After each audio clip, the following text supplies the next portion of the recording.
Back to our top story tonight, the trade war with the U.S. The call for unity was echoed here in Manitoba today by Premier Wab Kinew as he rolled out our province's tariff countermeasures. But advocates warn these measures will do little to reduce the impact the tariffs will have on Manitoba businesses and consumers. CTV's Danton Unger has more.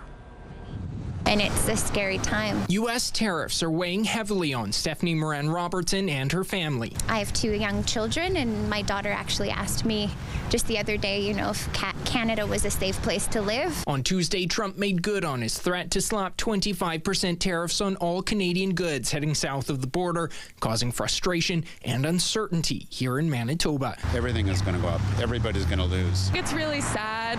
I think it's to speak freely, I think it's a very selfish mentality. But Manitoba is fighting back. We got to Trump-proof our economy. Premier Wab Kinew says the province is introducing a 3-month provincial tax deferral for all businesses and pulling U.S. booze off its shelves, about 6% of all products in liquor marts. The good news about this is that the Canadian booze is way better than the American stuff. And so this is one sacrifice that I think everybody from coast to coast to coast can get behind. He says more countermeasures are coming, hinting at ideas like banning U.S. companies from bidding on provincial contracts. We're ready for a fight. Canadians don't back down. In Winnipeg, the city says it will be tracking municipal purchases from the U.S. and requiring city contractors to explore alternatives to American goods. This is a lose-lose situation. Manitoba Chambers of Commerce President Chuck Davidson says these countermeasures will have some impact, but won't stop the hurt to businesses and consumers felt on both sides of the border. I think that the number one thing we need to continue to focus on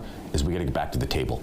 We got to do whatever we can to try to strike some sort of a deal. Until that happens, the Premier is calling for unity and resolve from Manitobans. It's not going to be easy or smooth sailing. This is going to be a period with a lot of ups and downs and surprises along the way.